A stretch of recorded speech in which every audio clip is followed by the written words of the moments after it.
बिस्मिल्लाहिर्रहमानिर्रहीम। अस्सलाम वालेकुम डियर स्टूडेंट्स, हमने चैप्टर 5 डिफॉर्मेशन ऑफ सॉलिड्स को स्टार्ट किया हुआ है और आज जो हम नॉलेज पढ़ने वाले हैं वो है 6.3 और इसको टाइटल जो दिया है वो स्ट्रेस स्ट्रेन कर्व टाइटल दिया गया है। अच्छा, इसमें जो हमने SLO कवर करना है वो क्या है?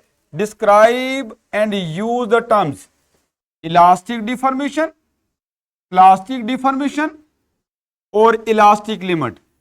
ये तीन टर्म्स की अंडरस्टैंडिंग हमने करना है।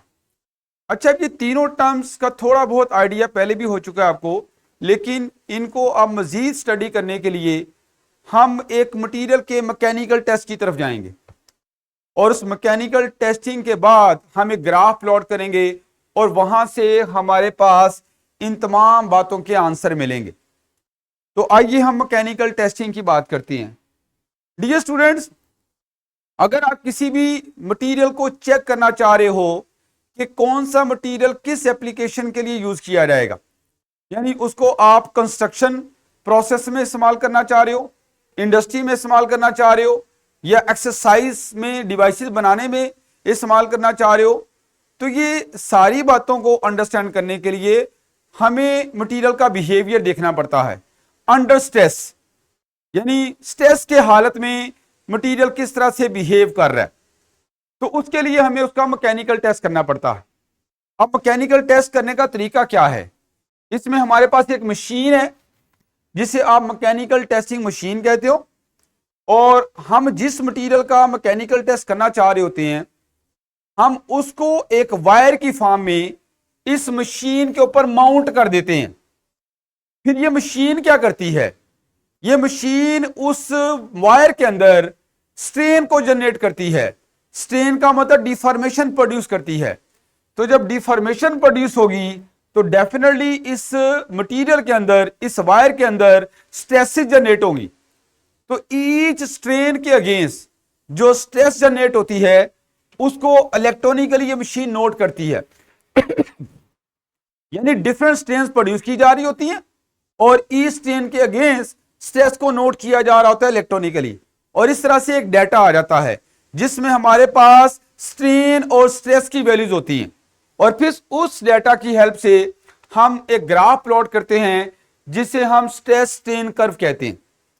तो अभी हमें अब स्ट्रेस स्ट्रेन कर्व को अंडरस्टैंड करना है जो कि आपको इस स्क्रीन पे नजर आ रही।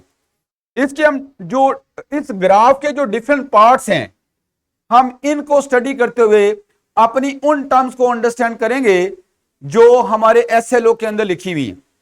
तो सबसे पहले हम बात करते हैं यहां पे कि प्रोपोर्शनल लिमिट क्या चीज है।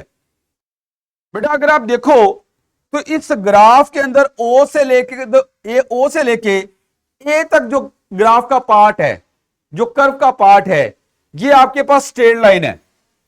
और आप जानते हो कि अगर दो क्वांटिटीज के दरमियान आप ग्राफ प्लॉट करते हो और वो ग्राफ एक स्ट्रेट लाइन आता है तो स्ट्रेट लाइन ग्राफ ये बताता है कि उन दोनों के दरमियान एक डायरेक्ट रिलेशन है, और हुक्स लॉ भी यही कहता है कि stress is directly proportional to strain.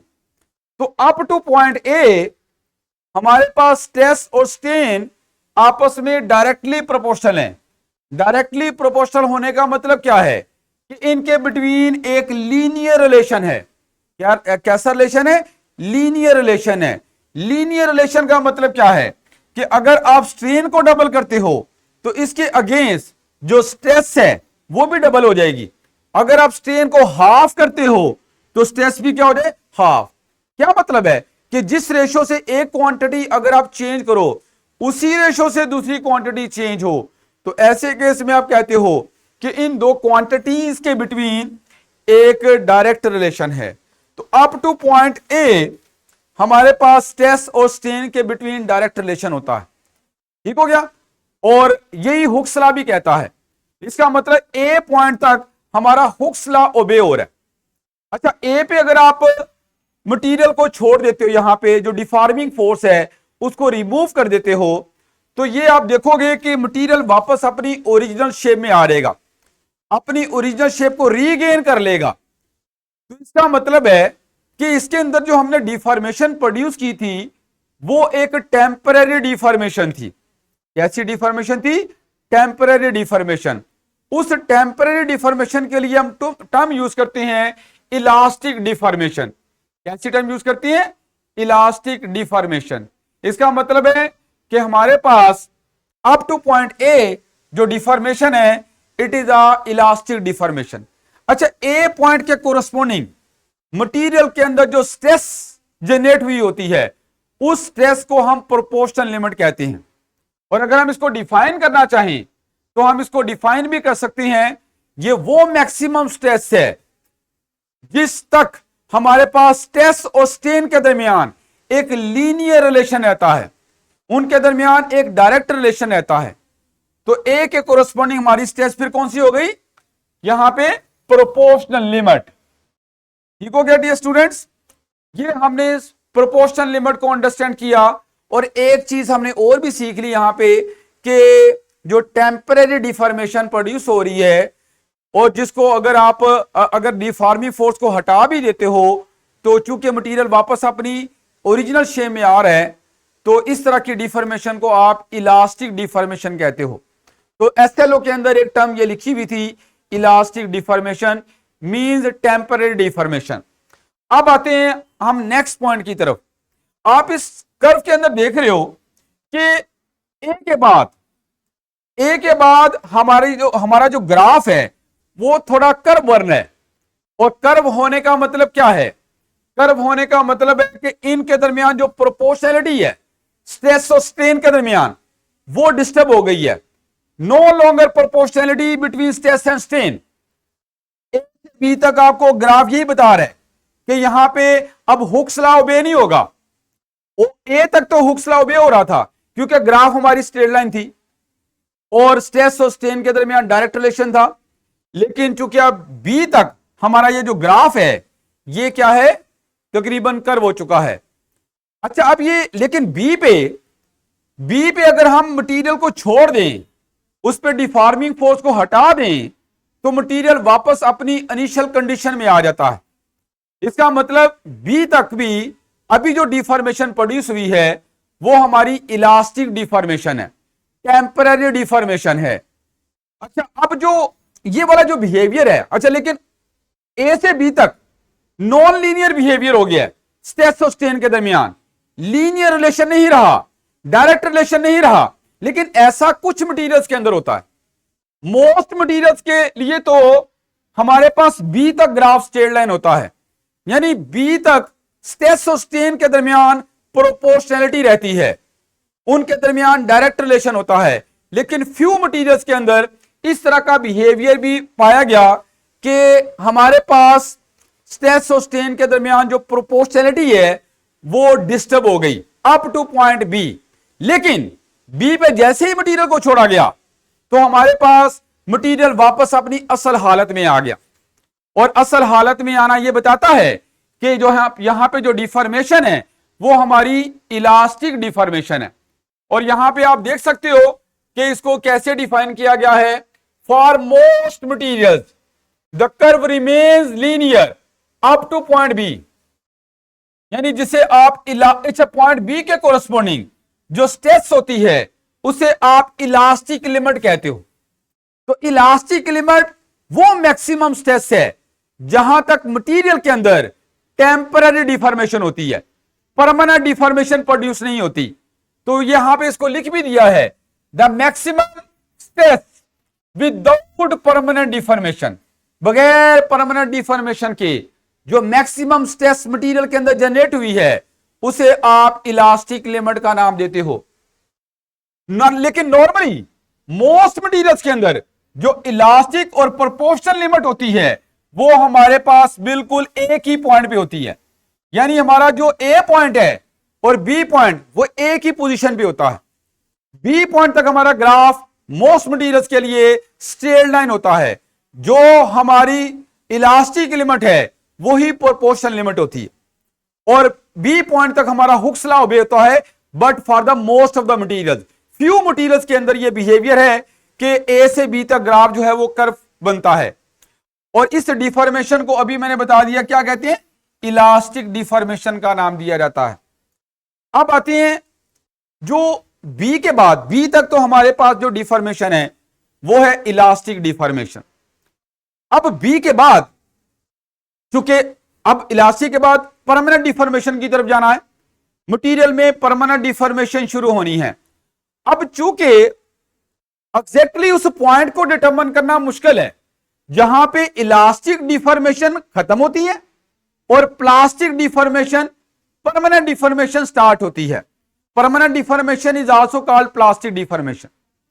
और इसका मतलब है अगर उस पॉइंट को डिटरमिन करना, उस पॉइंट को पिन पॉइंट करना डिफिकल्ट है, तो साइंटिस्ट ने कहा अब कैसे पता लगाएं कि कहां से परमानेंट डिफॉर्मेशन स्टार्ट हो रही है।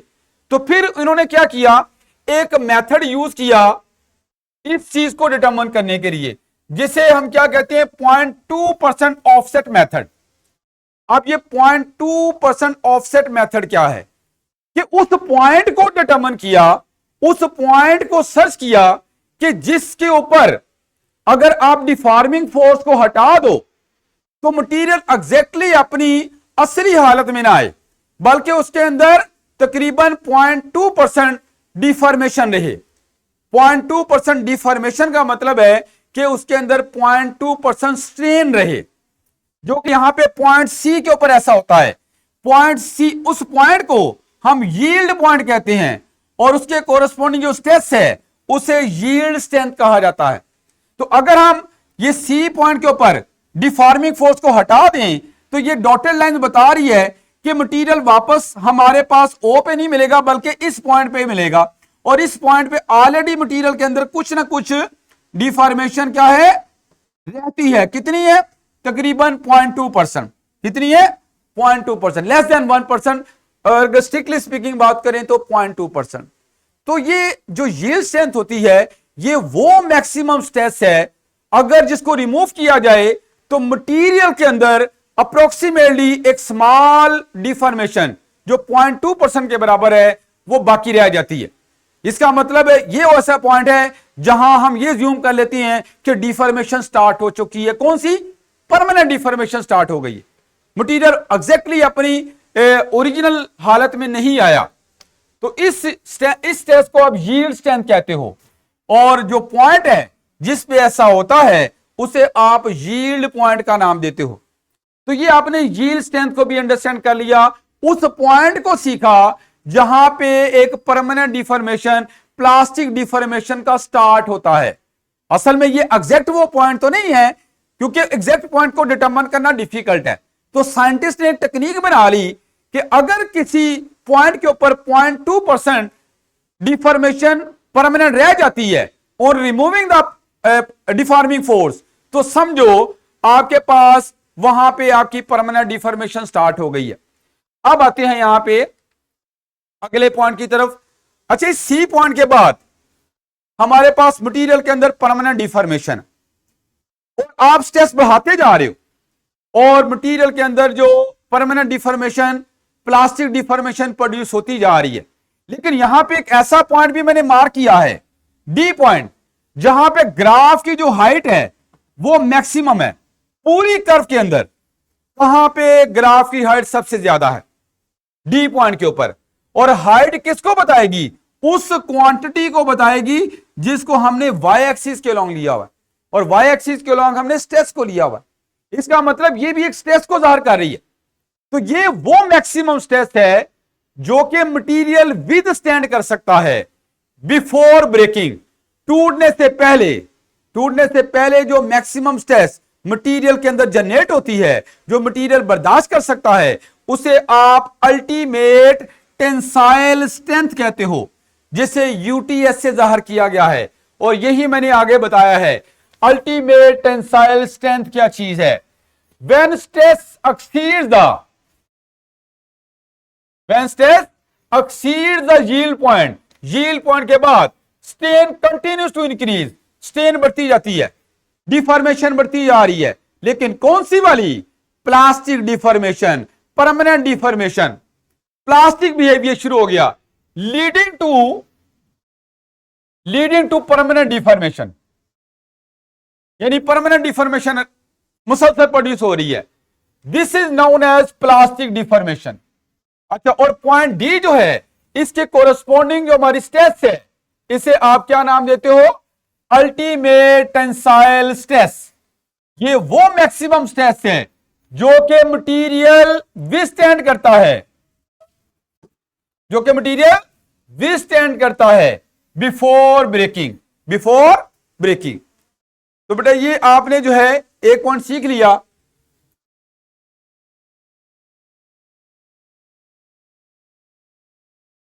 खैर, अभी डियर स्टूडेंट्स, आपने एक और स्ट्रेस को अंडरस्टैंड किया, ultimate tensile stress. Ultimate tensile strength भी कह देते हैं इसको। वो मैक्सिमम स्ट्रेस जो मटेरियल के अंदर जनरेट होती है पूरे प्रोसेस के अंदर, या मटेरियल जितनी मैक्सिमम अप्लाइड स्ट्रेस को विथस्टैंड कर सकता है, उसे आप अल्टीमेट टेंसाइल स्ट्रेंथ कहते हो। जाहिर है ये स्ट्रेंथ आपने, ये स्ट्रेस कैसे प्रोड्यूस की होगी? कुछ ना कुछ आपने वहां पे एक मैक्सिमम लोड हैंग किया होगा वायर के साथ, या उसके ऊपर अप्लाइड फोर्स लगाई होगी। अच्छा, इससे ज्यादा अगर आप मटेरियल को तोड़ना चाह रहे हो तो इससे ज्यादा हमें स्ट्रेस अप्लाई करने की जरूरत नहीं है, इससे ज्यादा लोड हैंग करने की जरूरत नहीं है। आप थोड़ी देर वेट करो और होगा क्या कि खुद ब खुद उसी लोड के ऊपर जो डी के कोरस्पॉन्डिंग वायर को अप्लाई किया हुआ है, उसी लोड के ऊपर स्ट्रेन बढ़ती जाएगी। थोड़ी सी बढ़ने के बाद मटेरियल खुद ब खुद ब्रेक हो जाएगा। और आप देख रहे हो इसके पास जो ग्राफ है डाउनवर्ड आ रहा है, और ग्राफ का डाउनवर्ड आना क्या बताता है कि स्ट्रेन यहां पे जो स्ट्रेस है वो डिक्रीज हुई है। क्यों डिक्रीज होती है? आपको पता है एक्चुअली स्ट्रेस क्या होती है? Internal force per unit area. तो जब स्ट्रेन बहुत ज्यादा प्रोड्यूस हो जाएगी, एटम्स एक दूसरे से दूर चले जाएंगे और इंटरनल फोर्स कम हो जाएगी, कोहेसिव फोर्स रिड्यूस हो जाएगी। Cohesive force per unit area is called stress. तो इस तरह से ये ग्राफ बता रहा है कि इसके बाद स्ट्रेस जो है वो डिक्रीज होती चली जाती है, और फाइनली एटम इतने दूर चले जाते हैं कि वहां पे मटेरियल ब्रेक हो जाता है, उसके अंदर फ्रैक्चर्स प्रोड्यूस हो जाते हैं जो कि पॉइंट एफ से जाहिर किए गए हैं। तो point F corresponds to fracture stress. ये मैंने आगे इसको लिख भी दिया है कि यहां पे ये फ्रैक्चर स्ट्रेस वो स्ट्रेस है जिस पे मटेरियल क्या हो जाता है? ब्रेक हो जाता है। इसके लिए हमें कोई एडिशनल डिफॉर्मिंग फोर्स अप्लाई करने की जरूरत नहीं है। जो डी पॉइंट के corresponding already deforming force apply की हुई है, उसी फोर्स के ऊपर ऐसा ऐसा मटेरियल में स्ट्रेन बढ़ेगी और फाइनली क्या हो जाएगा? ये टूट जाएगा। तो ये आपने अभी तमाम किस्म की जो स्ट्रेसेस हैं उनको भी अंडरस्टैंड कर लिया। इसमें आपने इलास्टिक लिमिट को भी सीख लिया, प्लास्टिक डिफॉर्मेशन भी देखी, इलास्टिक डिफॉर्मेशन भी देख ली। तो एसएलओ की जो तीनों टर्म्स लिखी हुई हैं वो भी आपने सीख ली। अब हम आते हैं कि ये सारी स्टडी जो की है इसकी बेस पे हम मटेरियल्स की क्लासिफिकेशन करते हैं।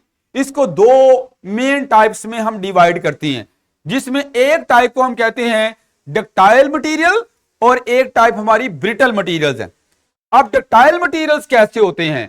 डक्टाइल मटेरियल्स ऐसे मटेरियल्स होते हैं which undergoes plastic deformation before breaking. टूटने से पहले किसको शो करते हैं? प्लास्टिक बिहेवियर को शो करते हैं। क्या मतलब है कि आप मटेरियल में पहले उस पर फोर्स लगाते हो, पहले वो इलास्टिकली डिफॉर्म होंगे यानी टेम्पररी डिफॉर्मेशन होंगे, फिर मजीद फोर्स लगाते हो, फिर वो परमानेंट डिफॉर्मेशन आएगी उसके अंदर, फिर फाइनली टूटेंगे। यानी ऐसे मटेरियल जो टूटने से पहले क्या करते हैं? प्लास्टिक डिफॉर्मेशन को शो करते हैं। उस मटेरियल को हम क्या नाम देते हैं? डक्टाइल मटेरियल का नाम देते हैं। It is called ductile material. और ये कौन से होते हैं? जैसे लेड है, कॉपर है, ये डक्टाइल मटेरियल है। इसके बाद दूसरी जो टाइप है ब्रिटल मटेरियल्स। ब्रिटल मटेरियल्स क्या होते हैं? ऐसे मटेरियल जो टूट जाते हैं just after reaching the elastic limit. Elastic limit के फौरन बाद टूट जाते हैं, यानी परमानेंट डिफॉर्मेशन की तरफ जाते नहीं है। टेम्पररी डिफॉर्मेशन में जो इलास्टिक लिमिट जब आती है उसके फौरन बाद क्या हो जाते हैं? ब्रेक हो जाते हैं। उन्हें आप ब्रिटल मटेरियल्स कहते हो। और ये नॉर्मली ऐसे होते हैं जैसे ग्लास है या हाई कार्बन स्टील है, तो ये हमारे जो है वो ब्रिटल मटेरियल्स हैं। तो इस तरह से हमने यहां पे ये जो स्ट्रेस स्ट्रेन कर्व पढ़ी, इससे बहुत कुछ सीखा। इससे हमने एसएलओ की वो जो टर्म्स हैं उनको भी अंडरस्टैंड कर लिया, और इसके अलावा हमने ब्रिटल और डक्टाइल मटेरियल्स को भी सीखा, ताकि इसके बाद जो इंजीनियर्स हैं या साइंटिस्ट हैं वो आइडिया लगा लेते हैं कि कौन सा मटेरियल किस एप्लीकेशन के लिए इस्तेमाल किया जाना है। तो ये डियर स्टूडेंट्स हमारा आज का लेक्चर था, बाकी इंशाल्लाह नेक्स्ट टाइम देखेंगे। Thank you very